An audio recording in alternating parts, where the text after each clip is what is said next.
Hello friends, most welcome to YouTube channel success world MCQ. तो चलिए आज हम करेंगे लूसेंट जीके क्यूज। ये लूसेंट जीके क्यूज है ऑल कॉम्पिटेटिव एग्जाम के लिए, चाहे वो एसएससी सीएचएसएल हो, सीजीएल हो, सीपीओ हो, जीडी हो, यूपीएससी हो, सभी के लिए इंपॉर्टेंट लूसेंट जीके क्यूज को ला रहे हैं। तो चलिए आज के सेशन को स्टार्ट करते हैं बिना टाइम वेस्ट किए हुए।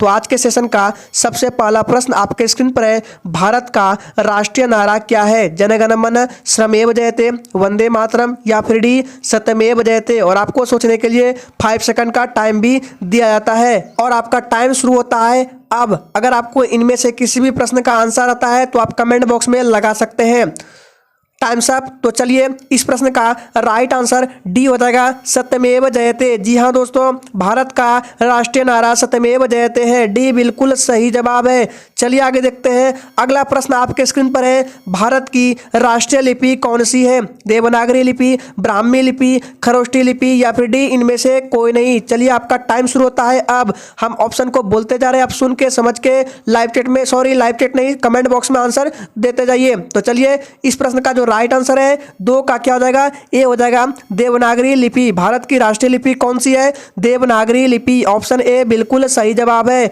नेक्स्ट क्वेश्चन स्क्रीन पर है, गोपद ब्राह्मण किस वेद से संलग्न है? ऋग्वेद, अथर्ववेद, यजुर्वेद या फिर डी सामवेद। चलिए राइट आंसर कीजिए। अगर आपको ये सेशन अच्छा लग रहा है तो प्लीज सभी लोग एक बार सेशन को लाइक कर देंगे। तो चलिए इसका जो सही जवाब है क्या हो जाएगा? अथर्ववेद। गोपद ब्राह्मण किस वेद से संलग्न है? तो अथर्ववेद, बी इस प्रश्न का बिल्कुल सही जवाब है। और सेशन के लास्ट में आप कमेंट बॉक्स में अपना स्कोर जरूर दीजिएगा कि आपने कितने क्वेश्चंस का सही जवाब किए हैं। नेक्स्ट क्वेश्चन है, कास्टिक सोडा का रासायनिक सूत्र क्या है? ये काफी इंपॉर्टेंट प्रश्न है और कई बार कई एग्जामों में भी ये प्रश्न को देखा गया है। चलिए बताएंगे इसका राइट आंसर क्या होगा।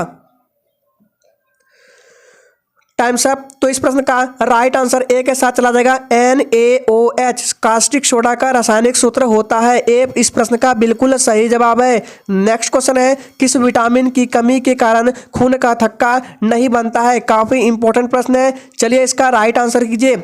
अगर आपको ऐसे ही लूसेंट जीके क्यूज को रोज देखना है तो आप इस चैनल को सब्सक्राइब कर सकते हैं, क्योंकि इस चैनल पर आपको हर रोज लूसेंट जीके क्यूज मिलेंगे। तो चलिए इस प्रश्न का राइट आंसर क्या हो जाएगा?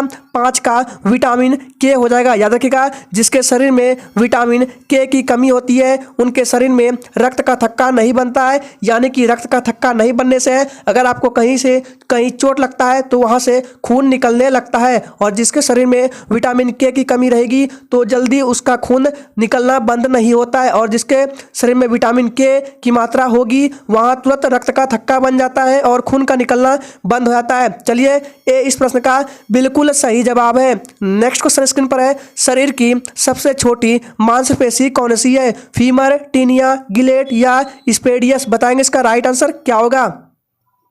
काफी इंपॉर्टेंट प्रश्नों को इस लूसेंट क्यूज में लिया गया है। तो चलिए इसका राइट आंसर 6 का क्या हो जाएगा? 6 का डी हो जाएगा, स्टेपीडियस। शरीर की सबसे छोटी मांसपेशी है, डी बिल्कुल सही जवाब है। नेक्स्ट क्वेश्चन स्क्रीन पर है, गुप्त शासकों की राजभाषा क्या थी? प्राकृत, संस्कृत, हिंदी या फिर डी पाली। सोच समझ के राइट आंसर कीजिएगा दोस्तों। अगर आपने थोड़ी भी जीके में पढ़ाई की है तो आप कम से कम अपना स्कोर जरूर कमेंट बॉक्स में देंगे। तो चलिए इस प्रश्न का राइट आंसर क्या हो जाएगा? 7 का बी हो जाएगा, संस्कृत। गुप्त शासकों की राजभाषा संस्कृत थी, बी बिल्कुल सही जवाब है। नेक्स्ट क्वेश्चन स्क्रीन पर है, विश्व में कपास का सबसे बड़ा उत्पादक देश कौन सा है? चीन, भारत, ऑस्ट्रेलिया या फिर डी अमेरिका। अगर आप किसी भी कॉम्पिटेटिव एग्जाम की तैयारी करते हैं तो आपको हर रोज लूसेंट का जीके क्यूज लगाना अनिवार्य है। तो चलिए इस प्रश्न का राइट आंसर 8 का ए हो जाएगा, चीन विश्व में कपास का सबसे बड़ा उत्पादक देश है, बिल्कुल सही जवाब है। नेक्स्ट क्वेश्चन स्क्रीन पर है, भूकंप को किस यंत्र से मापा जाता है? हाइग्रोमीटर, हाइड्रोमीटर, सिस्मोग्राफ या फिर डी इनमें से कोई नहीं। चलिए बताएंगे जल्दी से कमेंट बॉक्स में इसका आंसर क्या होगा।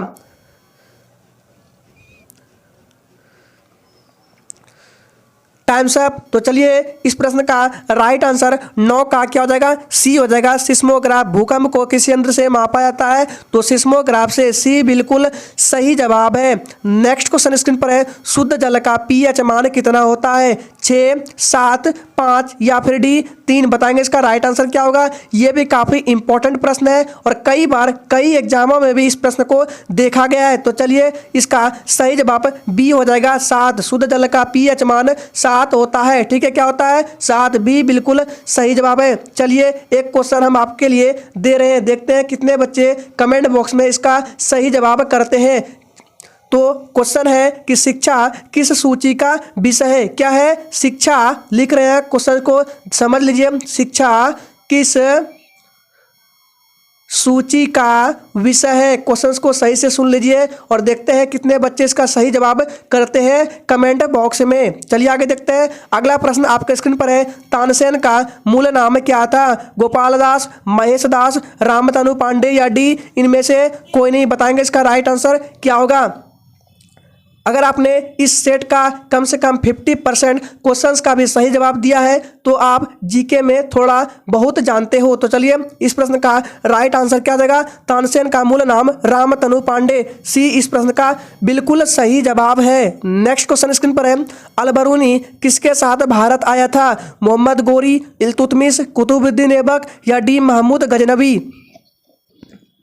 अगर आपको किसी भी प्रश्न में थोड़ा भी डाउट होता है तो आप कमेंट बॉक्स में तुरंत पूछिए। चलिए इस प्रश्न का राइट आंसर 12 का डी हो जाएगा, महमूद गजनवी के साथ अलबरूनी भारत आया था, डी इस प्रश्न का सही जवाब है।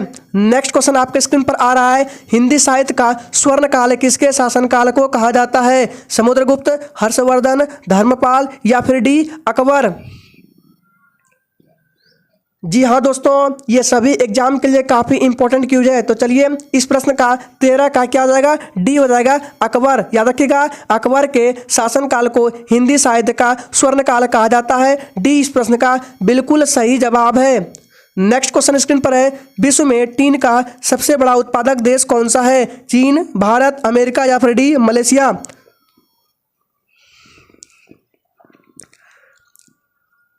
Times up. तो चलिए इस प्रश्न का बहुत बच्चे आंसर चीन को सोच रहे होंगे, लेकिन चीन इसका सही जवाब नहीं है, मलेशिया बिल्कुल सही जवाब है, डी इसका राइट आंसर हो जाएगा। नेक्स्ट क्वेश्चन स्क्रीन पर है, पृथ्वी का बाहरी भाग क्या कहलाता है, निफे, क्रस्ट, सियाल या फिर डी सीमा।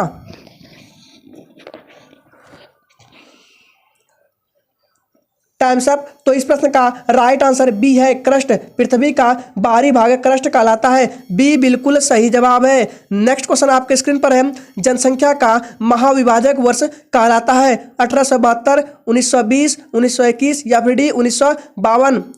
अगर आपने अभी तक चैनल को सब्सक्राइब नहीं किया है तो प्लीज़ चैनल को सब्सक्राइब करके रख लेंगे, ताकि हम जैसे ही रोजाना डेली क्यूज को अपलोड करेंगे तो उसका नोटिफिकेशन आपके मोबाइल तक सबसे पहले पहुंच जाएगा। तो चलिए इस प्रश्न का राइट आंसर 16 का क्या हो जाएगा, 1921, सी बिल्कुल सही जवाब हो जाएगा। जनसंख्या का महाविभाजक वर्ष 1921 कहलाता है, सी बिल्कुल सही जवाब है। ये इस प्रश्न को ट्रिपल स्टार लगा रहे हैं, ये काफ़ी इंपॉर्टेंट प्रश्न है और कई बार एग्जाम में भी ये प्रश्न पूछे जा चुके हैं। चलिए आगे देखते हैं। अगला प्रश्न है, कोयला किस चट्टान में पाया जाता है, आग्नेय, रूपांतरित, अवसादी या फिर डी इनमें से कोई नहीं।